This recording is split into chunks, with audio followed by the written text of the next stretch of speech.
Your husband has his hand in your hair before you even see him. 1 second you're reaching for the tray. The next, your scalp explodes with pain as he yanks your head backwards in the middle of the restaurant. Plates rattle. A fork hits the floor. Conversations die mid-sentence. You feel his fingers knotted tight at the roots of your hair, twisting, pulling, using your scalp like a handle. You smell his cologne before you can focus your eyes. You hear his voice before you can breathe. "Who are you smiling at?" he hisses. The entire dining room is watching your husband drag you closer by your hair like you're something he bought and forgot to return. You can't twist away. You can't even lift your hands without making it worse. All you can see through the blur of tears and tables is a man at table 7. Dark suit. Unmoving. Just watching. Now this is Grace's story. While Oliver's fingers were tangled in her hair in a crowded Seoul restaurant, Bong Joon sat at table 7, watching quietly, deciding how much longer her husband was going to be allowed to touch her. Welcome back to Afro-Korean storytelling, my love.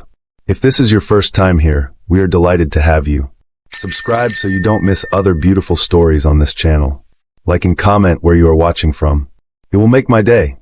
Grace didn't see Oliver walk in. She was too busy balancing 3 plates on her arm, weaving between tables, doing mental math between tips and rent. Her phone sat in her locker in the staff room, silent and forgotten. The dinner rush at Han River Bistro was loud. Clinking glasses. Soft jazz. Laughter from table 4 where the office girls were already on their second bottle of wine. And table 7. Always table 7. She could feel him before she looked. Bong Joon sat where he always sat. Back to the wall. View of the entire restaurant. Dark suit. Top 2 buttons of his shirt undone. Tie loose like he'd been ready to leave, but changed his mind. He didn't talk much. Didn't flirt. Didn't complain. He just watched. Not in a way that made her skin crawl. In a way that made her stand a little straighter when she walked past him. Like she wanted to be seen properly at least once a day. She'd only ever heard his voice a handful of times. "Another glass, please." "Thank you, Grace." Her name in his mouth had sounded like something expensive she'd never be able to buy. Tonight, when she set a fresh glass of water by his hand, their fingers brushed. Just barely. A tiny shock ran up her arm. He looked up. Their eyes met for half a second too long. "Long day?" he asked quietly. His Korean was smooth, low, with that Daegu roughness at the edges she was starting to recognize. She blinked. Forced a smile. "Aren't they all?" she said. "Do you have anyone checking on you?" he asked. The question surprised her. She laughed it off. "My manager checks the tables," she said. "I meant checking on you," he replied. Something in his tone made her breath catch. Before she could respond, table 4 waved for her. "Gracia. Photo, please." She nodded, stepping back. "I'll be right with you," she told table 7. His gaze lingered on her for a beat. Then he nodded once. "Take your time," he said. She turned away. Took 3 steps. That's when Oliver's hand hit the back of her head. She didn't even hear him approach. No warning shout. No grace. Just fingers driving into her curls, wrenching her head back so hard her eyes watered. The plates on her arm wobbled. She managed to save 2. The third slid forward and crashed onto an empty chair. Glass shattered. A woman at a nearby table gasped. Someone swore in Korean. "Oliver," she choked. She could see him out of the corner of her eye now. Jaw clenched. Eyes bloodshot.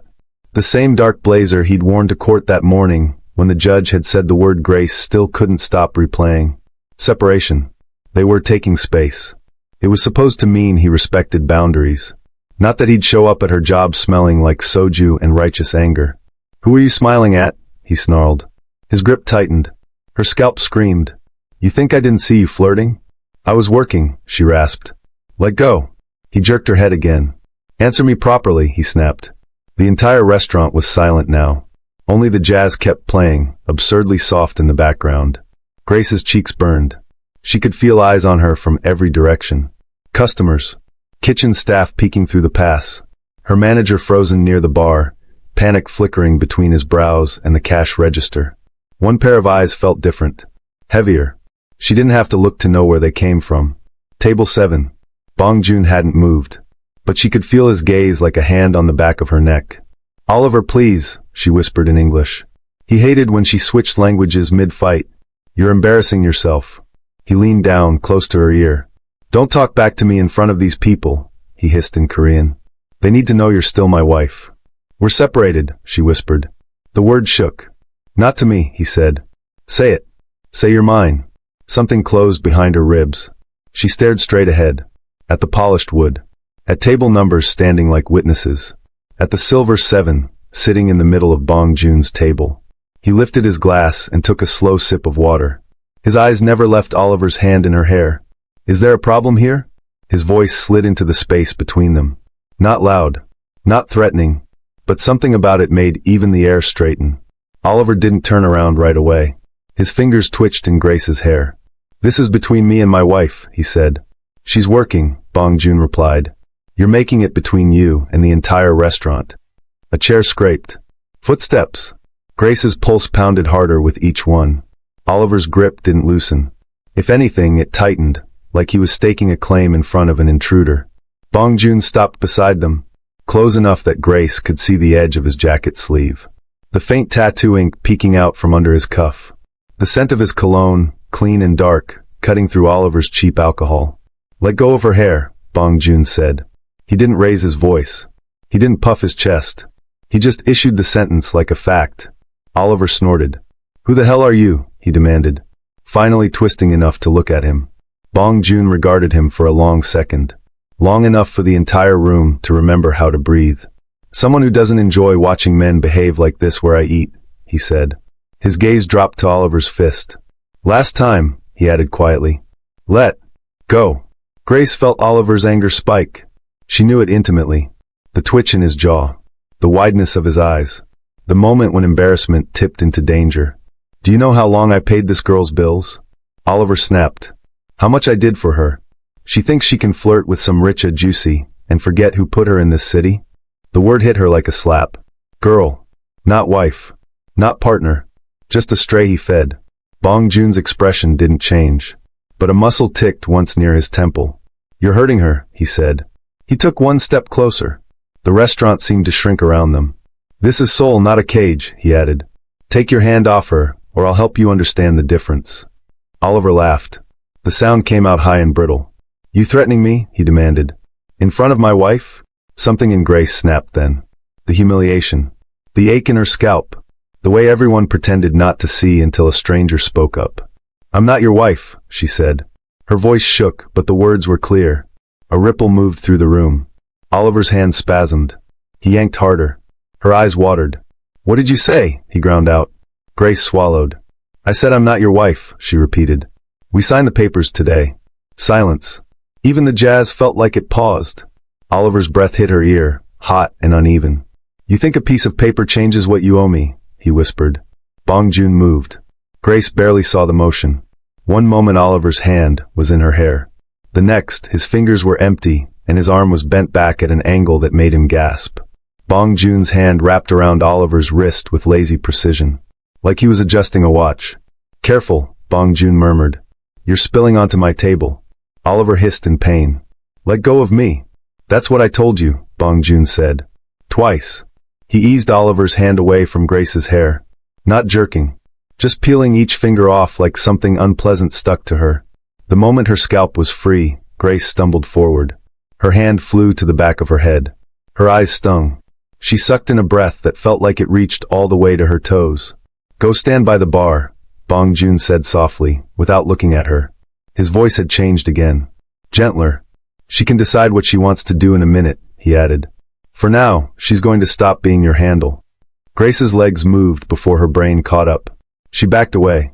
The space between her and Oliver widened by inches, then meters. She reached the bar and gripped its edge, knuckles white. Her manager hovered nearby, looking like he wanted to disappear. Should we call security? He whispered. Grace couldn't answer. Her heart was in her throat. All she could do was watch. Oliver tried to twist out of Bong Joon's grip. It didn't work. Bong Joon didn't seem to be using any effort at all. You don't know who you're messing with, Oliver spat. I know exactly what I'm looking at, Bong Joon said. A man who walks into a restaurant and grabs a woman by the hair because he thinks no one will stop him. His eyes were flat now. Cold. Grace had seen drunk men fight outside clubs in Itaewon. She'd seen boys posture and shove in alleys. This wasn't that. This was control. Leashed violence. All this noise, Bong Joon continued softly. In front of paying customers. In front of staff trying to do their jobs. He leaned in slightly. So tell me, Oliver SSI, he murmured. What do you think should happen to men who behave like this in my favorite restaurant? Oliver's mouth twisted into a smirk that didn't reach his eyes. Oh, I get it, he said. You're one of those heroes. Looking for a damsel, so you can feel big. A nervous laugh bubbled from somewhere near table 3 and died just as fast. Bong Joon's expression didn't change. If I wanted to feel big, he said quietly, I'd let you keep talking. His fingers tightened fractionally on Oliver's wrist. Oliver hissed. The sound was sharp and small, like air escaping a punctured tire. A flush climbed up his neck. Let go of me, he ground out. You're making a scene. You made it, Bong Joon replied. I'm just deciding how it ends. For a moment, they stood there locked in a tableau. Oliver, breathing hard, eyes wild. Bong Joon, calm as if he were discussing the menu. Grace at the bar, every muscle coiled so tight she thought she might tear. Her fingers dug into the wood. She could run. Out the side door. Down the alley. Onto the first bus that would take her anywhere but here. Or she could stay and watch what happened when someone finally said enough out loud. Sir, her manager ventured, inching closer to Bong Joon. Maybe we should take this outside? Bong Joon didn't look away from Oliver. Do you want your customers to think this is how you treat your staff? He asked mildly. The manager went pale. No, of course not, Then let them see what happens when someone does, Bong Joon said. He shifted his grip. Not rough. Just decisive. He turned Oliver's wrist outward and stepped aside, redirecting the other man's momentum. Oliver stumbled. He caught himself on the edge of a nearby table. A glass tipped, water sloshing over his sleeve. He swore. The whole thing looked almost like an accident to anyone who wanted to believe that. Grace didn't. She saw the precision in the movement. The decision behind it. Bong Joon relaxed his shoulders, like the unpleasant part of the night was over. Here's what's going to happen, he said. Grace is off for the rest of her shift. She's going to sit down, drink some water, and decide where she wants to go next. He nodded toward the bar. Someone will bring her bag. He glanced at the manager. You'll make sure her pay isn't cut. The manager bobbed his head quickly. Of course, yes, she can take the night off. And you, Bong Joon said, finally looking Oliver up and down like he was assessing the quality of a suit he had no intention of buying. You're going to walk out of here. You're not going to touch her on the way. And you're not coming back. Oliver let out a sharp laugh. You think you can ban me? He scoffed. Who are you? Bong Joon reached into his jacket and pulled out a slim black card. He set it on the nearest table, face up, with 2 fingers. The gold logo caught the light. The manager's eyes widened. Chairman Bong, he stammered. I didn't realize you were. The owner, Bong Joon finished softly. He didn't take his gaze off Oliver. Now you do. The murmur that rippled through the restaurant this time was different.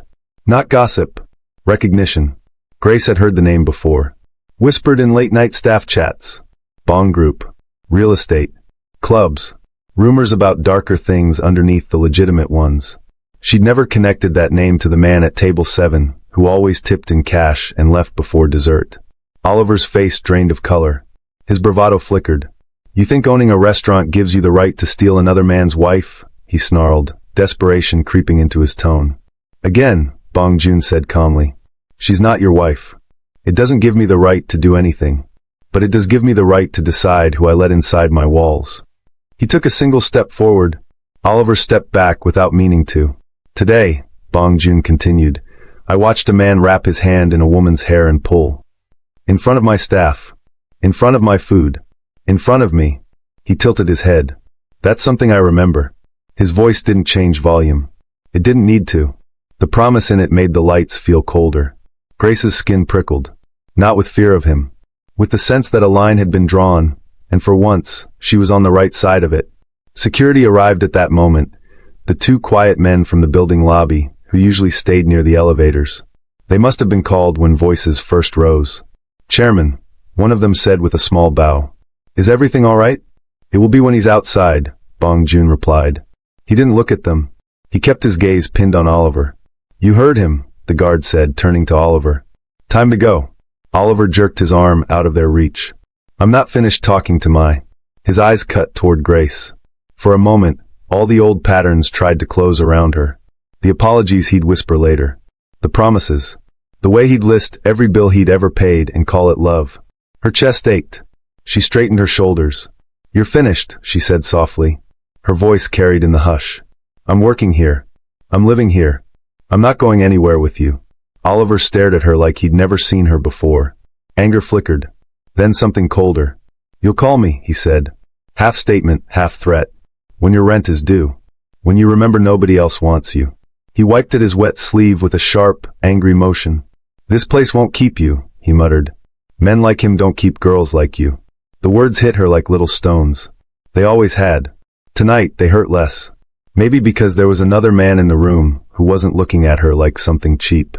Maybe because she'd finally said, I'm not your wife, out loud. Security flanked Oliver. They didn't grab him. They didn't shove. They simply walked with him, making it clear there was only one direction he could go, toward the door. He went, muttering under his breath. When the door closed behind him, the restaurant exhaled. Voices started up in low, rushed tones. Silverware clinked uncertainly. Someone at table 4 raised a shaky glass and said, "To a better men," which made their group laugh too loudly. Grace didn't laugh. Her knees shook. She pressed her palm to the back of her head where her hair still throbbed. Her eyes stung, but the tears refused to fall. She felt hollow and too full at the same time. Grace. Her name again. From the same mouth that had said it so gently earlier. She looked up.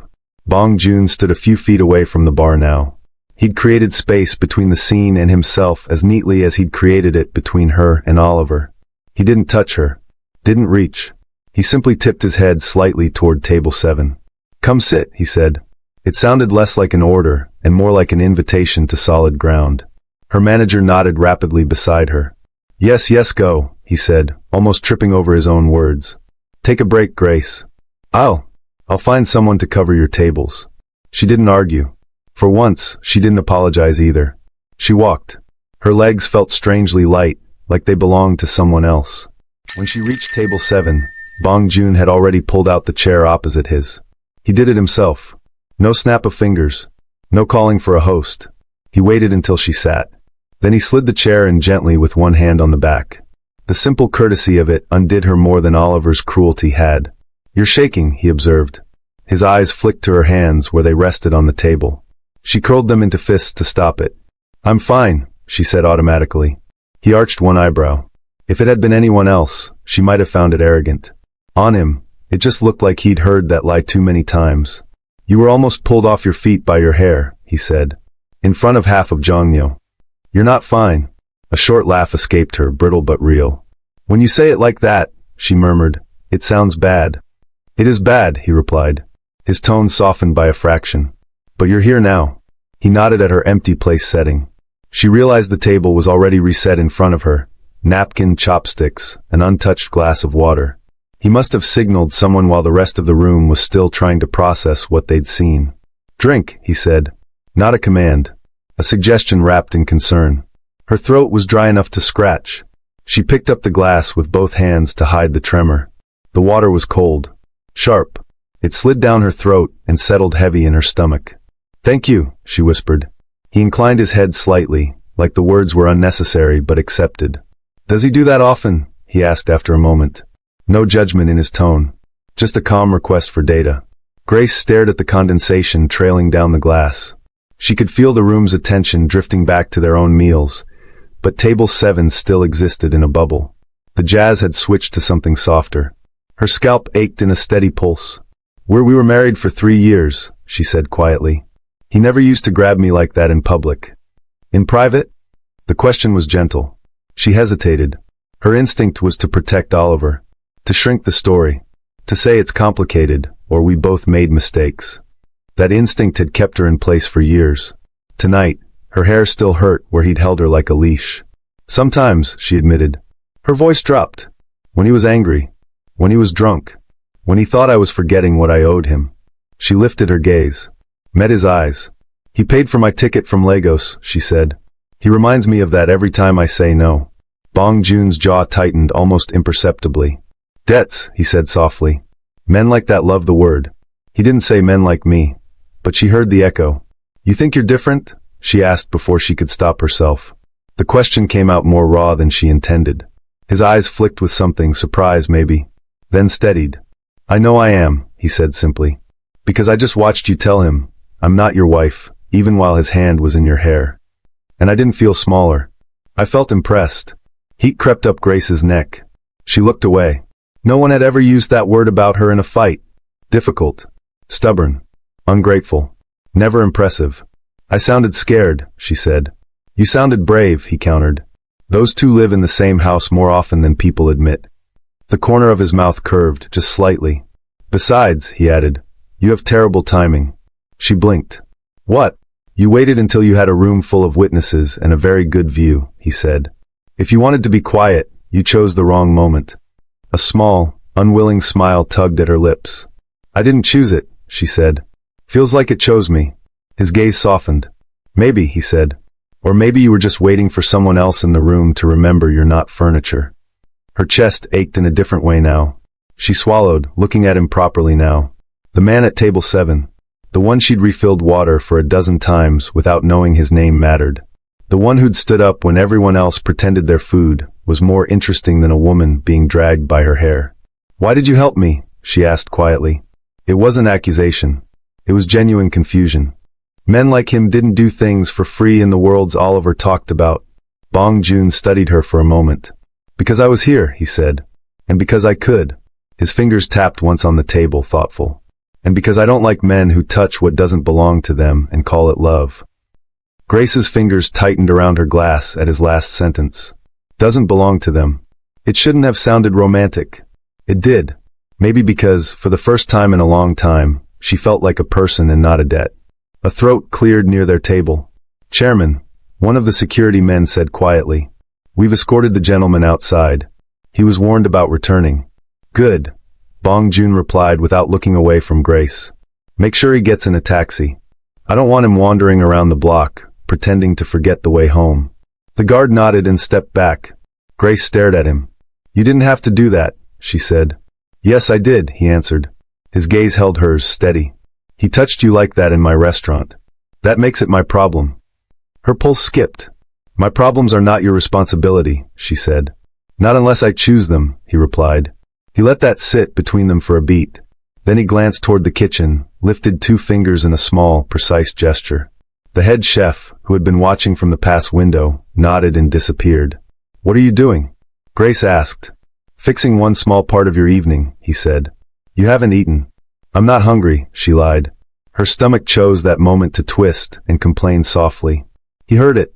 His mouth twitched. You're a terrible liar, Grace, he said. I've watched you for months. Long enough to know when you're starving and pretending you're not. Heat crept into her cheeks. You watch all your staff like that? She asked. Only the ones who make my worst days feel quieter when they say good evening, Chairman, he replied. The admission sat there, simple and heavy. Before she could untangle how it made her feel, the chef appeared with a small tray. Not a full meal. Just a bowl of steaming juk, soft rice porridge with a drizzle of sesame oil, and a few side dishes. Comfort food. The kind you gave someone who'd been sick. Or hurt. The chef set it down in front of Grace with a respectful little nod, eyes carefully not lingering on the faint redness at her hairline. For Miss Grace, he said. No charge. Chairman's orders. Thank you, she whispered. He slipped away. Eat, Bong Joon said quietly. His own plate sat forgotten, pushed slightly to the side. Grace hesitated only a second before picking up the spoon. The first mouthful was too hot. It burned her tongue a little. She didn't care. The warmth spread down her throat, settling in the hollow ache in her chest. Tears pricked the backs of her eyes without permission. She blinked them away. Careful, he said.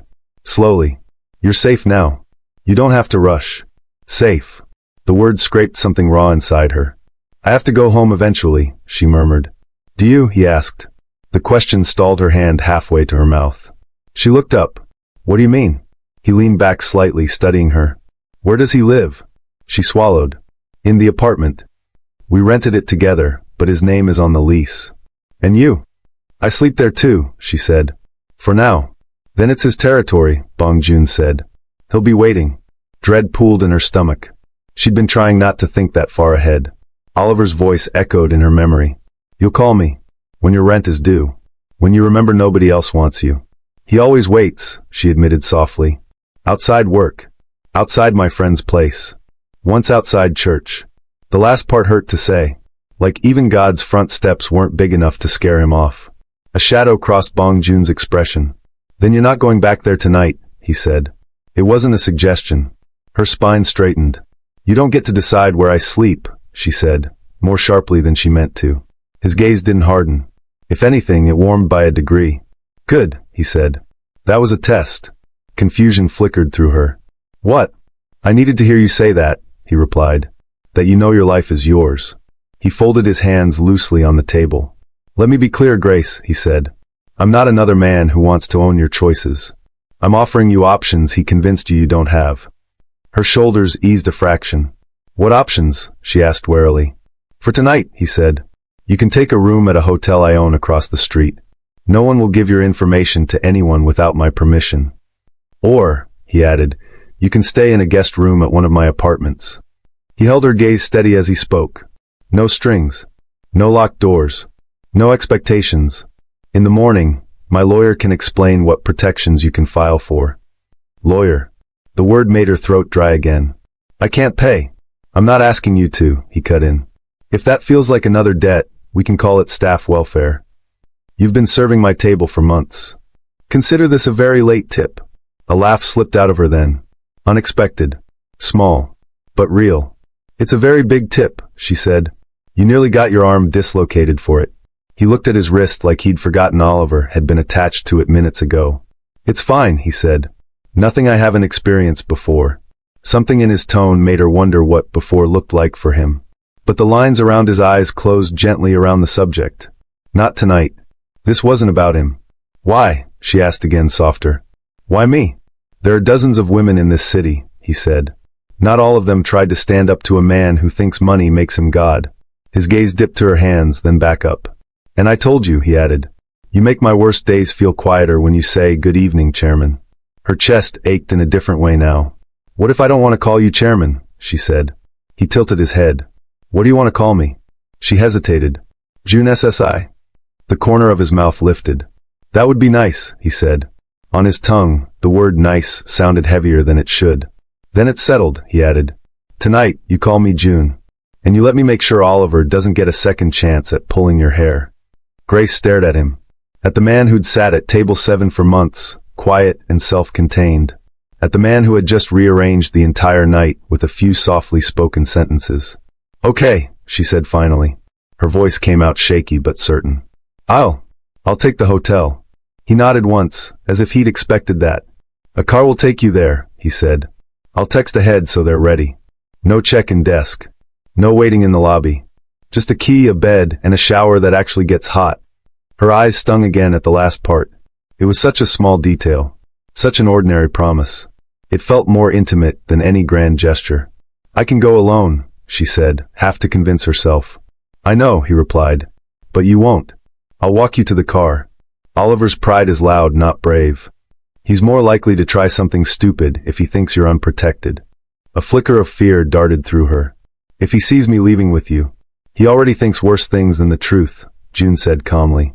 Let him. He stood then, smooth and unhurried.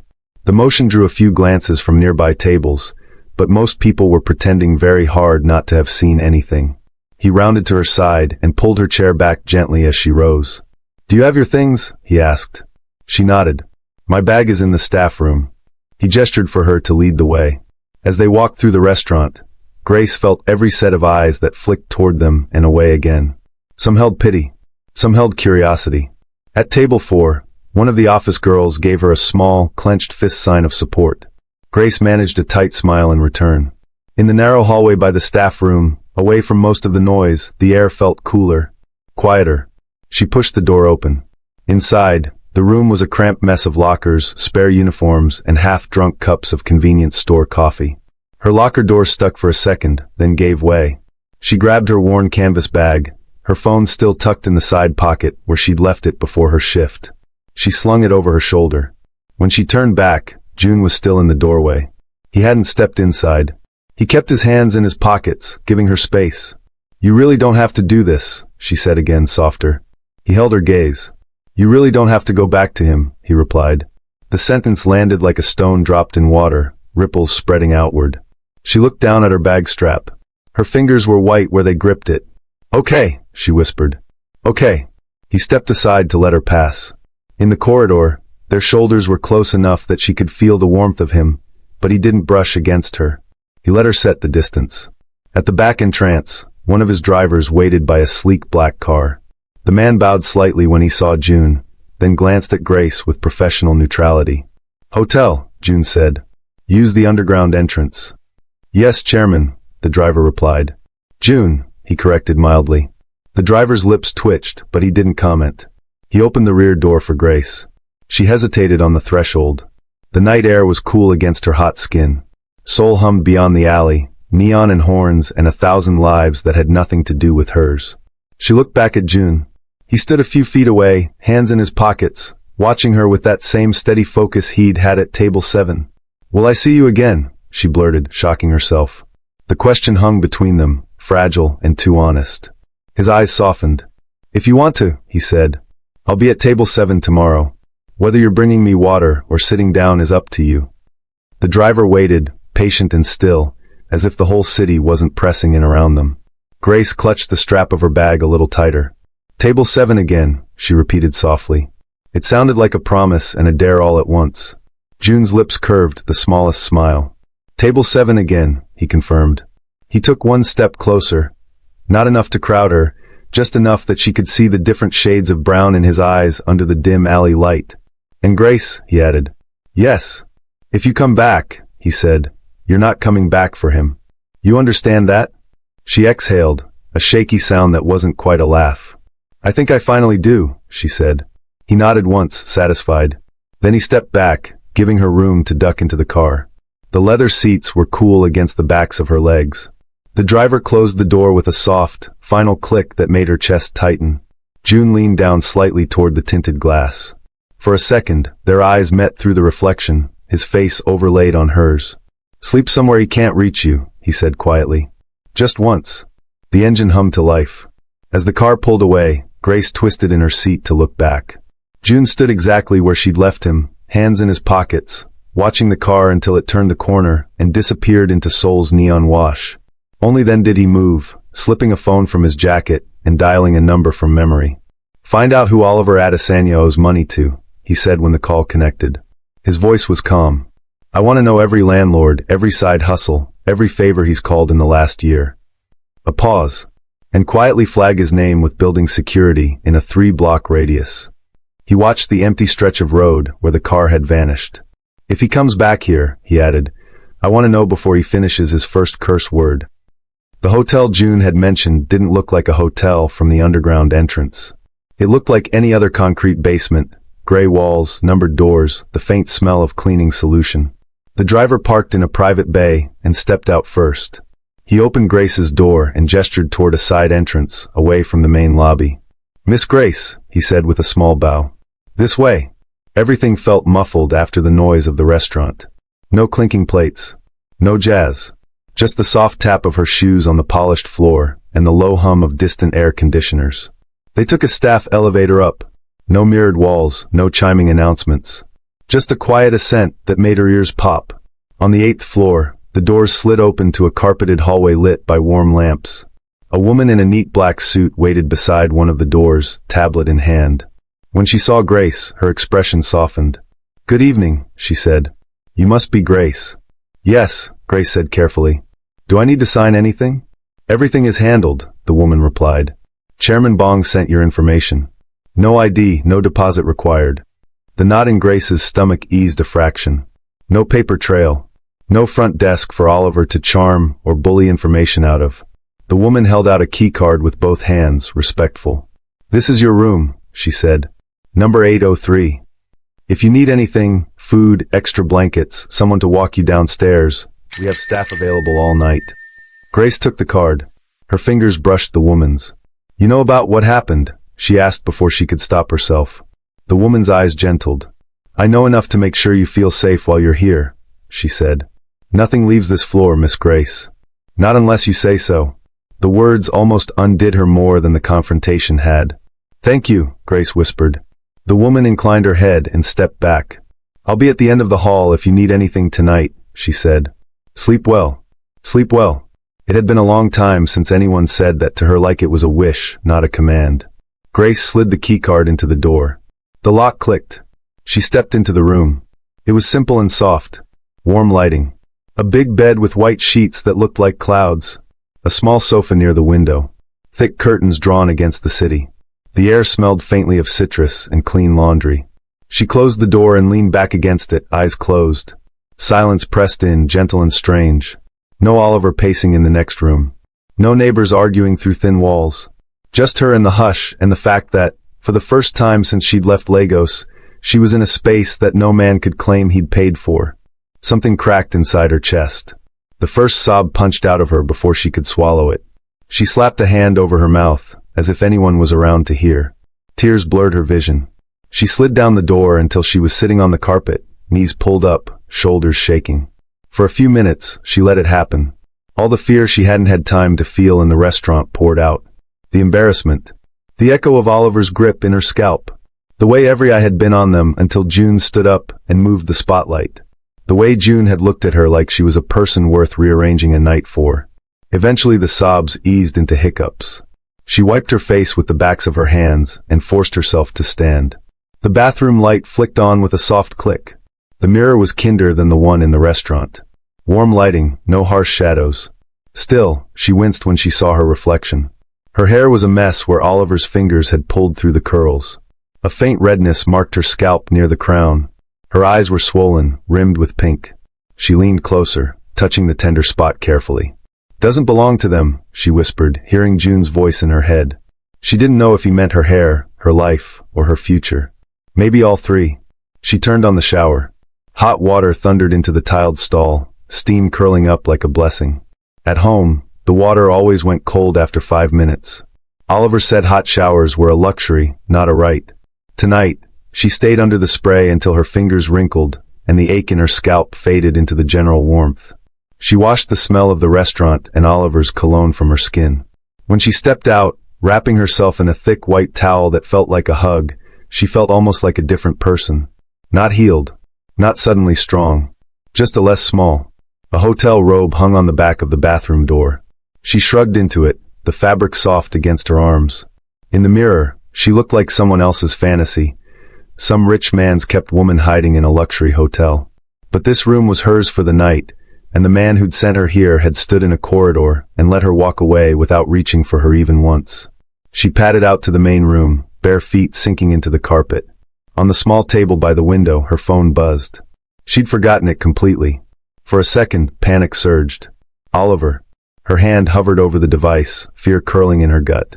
Then she saw the notification. Unknown number, one new message.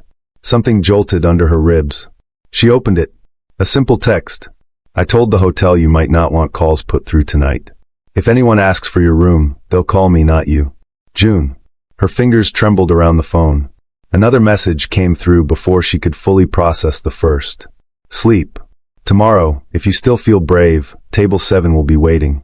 She sank onto the edge of the bed, phone clutched in both hands. Brave. He kept using that word like it fit her. Like the girl who'd spent years apologizing for taking up space had done something more than tremble and say, "I'm not your wife," in a restaurant full of strangers. Her thumb hovered over the keyboard. "Thank you," she typed. Then deleted it. Too small. Too not enough. She tried again. "I don't know if I'm brave, but I'm more afraid of going back than I am of table 7. Her finger hovered over send. She hit it before she could talk herself out of it. The 3 dots appeared almost immediately. Then his reply. "Being more afraid of the past than the future is a good place to start. Rest, Grace. You don't owe anyone explanations tonight." The tightness in her chest loosened. She put the phone on the nightstand, screen face down. For a moment, she just sat there listening to the quiet. Then she slid under the covers. The sheets were cool and crisp against her skin. She lay on her side, staring at the faint pattern on the wall, breath slowly lengthening. Her scalp still throbbed a little, but the bed held her like it meant it. As sleep crept in, blurry and heavy, she thought of table 7. Of dark eyes and a calm face. Of a hand that had unpeeled Oliver's fingers from her hair like they were nothing. Of the way June had said Grace, like it was a name he'd decided to keep repeating. Her last conscious thought before the dark took her was simple and terrifying and new. "I want to see him again." Morning came slower than she expected. No alarm. No banging on the door. No Oliver's voice telling her she was late, even on days she wasn't. Just a thin line of light pushing around the edges of the curtains and the steady hush of the air conditioner. For a few seconds, Grace didn't remember where she was. The sheets were too soft. The pillow didn't smell like cheap detergent and someone else's sweat. She rolled over, blinking at the unfamiliar ceiling. Then the night before crashed back in. The restaurant, the pain in her scalp, June's hand on Oliver's wrist, the hotel. Her heart gave one hard thump. Her fingers flew to the back of her head. The tenderness was still there, but dulled. She sat up slowly. On the nightstand, her phone lay exactly where she'd left it, screen dark. For a long moment, she just stared at it. If she turned it on fully, Oliver's messages would be waiting, missed calls, angry texts, guilt-soaked apologies. Maybe threats. Maybe promises. Her thumb hovered over the button. She pulled her hand back. Not yet. In the bathroom, she splashed cool water on her face, studying her reflection again. The redness at her scalp was almost gone. Her eyes looked tired, but clearer. She wrapped her hair up in a loose puff, careful not to tug. When she stepped back into the room, a tray sat on the small table by the window. She hadn't heard anyone come in. A gentle knock must have blended into her dream. There was a note propped against a glass of orange juice. Grace. Breakfast. You don't have to eat all of it, but it's easier to face lawyers and ex-husbands on a full stomach. June. Her lips curved despite the knot in her chest. On the tray, toast, eggs, fruit, a small pot of tea. Nothing overly fancy. Nothing that screamed, "You're being bought." Just food. Care. She ate slowly, more out of obedience to that quiet line in the note than hunger. By the time she finished half the toast and most of the fruit, the shaking in her hands had eased. Her phone buzzed once. This time it wasn't a call. Just a message preview flashing across the locked screen. Unknown number. Same as last night. The lawyer will be in the hotel cafe at 11. You don't have to go alone. June. Grace checked the bedside clock. 9:47. She had time to shower again, to breathe, to decide. She thought of all the nights she'd lain awake in the apartment, staring at the ceiling, wishing for a way out she couldn't see. Now there was a man at table 7 offering her a door. He wasn't promising perfection. He wasn't promising forever. He was just offering, with that same quiet certainty he'd used when he'd told Oliver to let go. She picked up the phone. "I'll go," she typed. Then after a heartbeat. "Alone." 3 dots flickered. "Understood. I'll be at the restaurant by the time you finish." Table 7 doesn't like to be kept waiting. She snorted. He was joking, but underneath the words she heard something else. "I'll be close. If you need me." The lawyer was nothing like the sharks Oliver used to brag about knowing. No slick back hair. No flashy watch. Just a woman in her 40s with kind eyes and a neat navy suit, a tablet and a stack of papers neatly arranged on the cafe table. "Grace?" she asked, standing when Grace approached. "Yes," Grace said. Her voice sounded small in the quiet morning space. "I'm Ji-Hi," the lawyer said, offering a hand. "June SSI asked me to explain your options." There it was again, June SSI. His name in someone else's mouth, softened with respect. Grace sat. For the next 40 minutes, Ji-Hi walked her through things Grace had half heard in whispers and never dared believe applied to her. Protective orders. Spousal visas that didn't vanish just because a marriage ended. Shelters and support networks that weren't just for women with children. "He told you about Lagos?" Grace asked at one point, when the conversation turned to immigration. "He told me enough to know you think your right to stay here depends on him," Ji-Hi said. "It doesn't." She slid a paper across the table. "This is the law," she added gently. "Not his opinion." By the time they finished, Grace's coffee had gone cold. Her mind spun, but in a different way than last night. Less panic, more possibility. "If you want," Ji-Hi said, "I can file an emergency petition today. It won't solve everything at once, but it will put your name into systems that matter in a way that makes it harder for Oliver to lie about you or threaten your status." Grace stared at the pen sitting on top of the forms. Her hand shook as she picked it up. "You're sure this is okay?" she whispered. "Yes," Ji-Hi said. "And if you're asking whether June is paying me to pressure you, he isn't. I work for him a lot. He knows I walk away from clients who push too hard." Grace let out a breath she hadn't realized she was holding. Then she signed. Her name looked strange on official paper, like a version of herself she hadn't met yet. "Good," Ji-Hi said, gathering the documents. "I'll handle the rest from here. Go live your day. Whatever that looks like." Grace smiled weakly. "I don't know what that looks like anymore," she admitted. "That's the exciting part, the lawyer said. She stood, smoothing her suit. And Grace? Yes. You did something very hard last night, Ji-hai said.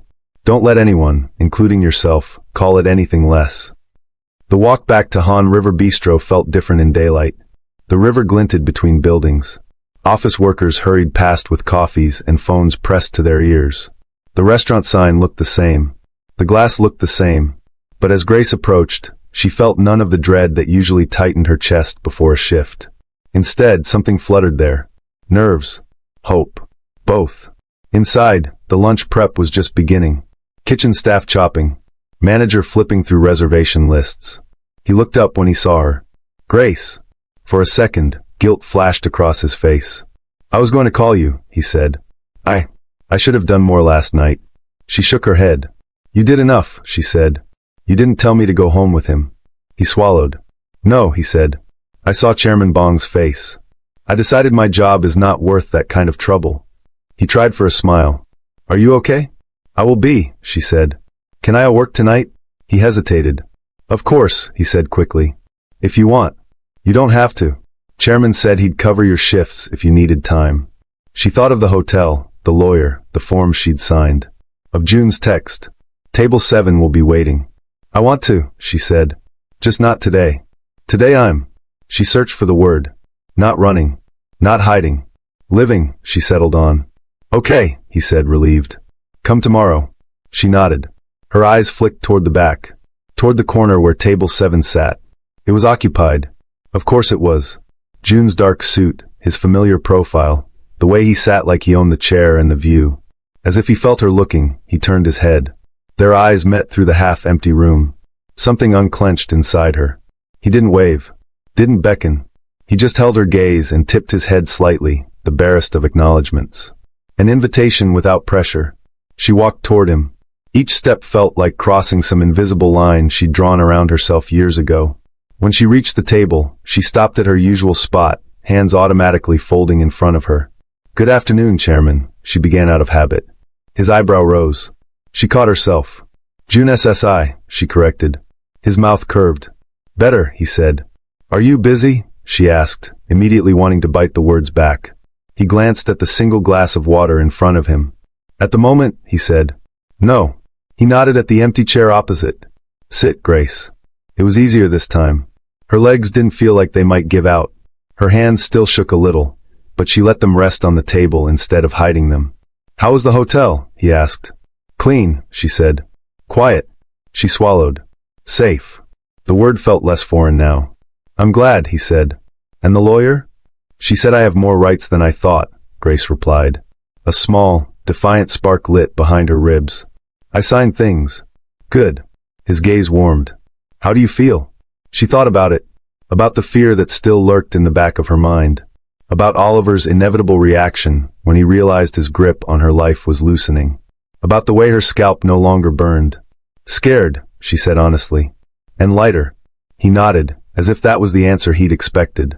That's what happens when you put down something that was never meant to be yours, he said. She searched his face. What about you? She asked. How do you feel? A flicker of surprise crossed his features.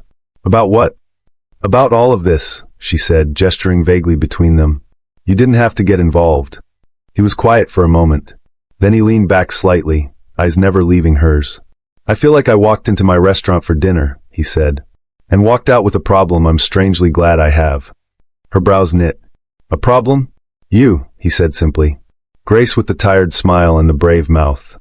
Grace who looks at me like she's not sure if I'm danger or rescue. Her breath caught. Which one are you? She asked. The question hung between them, as sharp and soft as the night before. His gaze dipped to her hands again, then back up. For men like me, he said slowly, it's rarely just one. The honesty in it made her chest ache. But with you, he added, if I ever become more danger than rescue, I expect you to say, I'm not yours just as loudly as you said it to him. Something tightened behind her ribs. She nodded. I will, she said. Good. He relaxed a fraction. Then maybe we can see what this looks like without you owing me anything. Silence settled between them. Not awkward. Full. What does this look like? She asked quietly. He considered. For now, he said. It looks like you not going home alone for a while. It looks like my car waiting when your shift ends. It looks like you eating food you didn't cook 3 times a week. And talking to someone who won't use your past against you. Her eyes burned again. That sounds like a lot, she whispered. It's the bare minimum, he said. Romance, he added lightly, comes after the bare minimum. The words slipped between them like a secret. Her pulse jumped. Is that what this is? She asked before she could stop herself. Romance? He smiled then, small but real. It could be, he said. If you want it to be. He reached across the table. Slowly. Deliberately. He didn't touch her hand, just set his palm on the wood between them, fingers open, an invitation. Her own hand moved almost on its own. She placed it in his. His fingers curled around hers, warm and sure, no pressure, no force. Just presence. Her pulse beat against his skin. Oliver pulled your hair in front of everyone, June said softly. His thumb brushed the back of her hand once. Whatever happens next, he added, no one touches you in anger again while I'm watching. A shiver ran through her. Not of fear, of something like relief wrapped in wanting. She squeezed his hand back. And when you're not watching, she murmured. Then you'll remember you're the one who said no first, he replied. And you won't let anyone make you forget that. The restaurant slowly filled around them as lunch service crept closer. Voices rose, dishes clinked, life went on. At table 7, in the corner by the window, a woman who had thought she was alone in a foreign city sat with a man whose name opened doors and closed dangerous ones. Her hair still hurt a little. Her heart hurt a lot. But when she looked at him and saw the way he watched her, not as a debt, not as a problem, but as a choice, they both felt something new settle quietly between them. Not ownership, not obligation. The first fragile shape of something that might one day be called love. If this story moved something in your chest, don't just leave without a trace, my love. Stick around. Subscribe so you're here when the next dark Afro-Korean tale drops. Like the video so others can find Grace's story too. And drop a comment. Would you have walked to table 7 or walked out the door?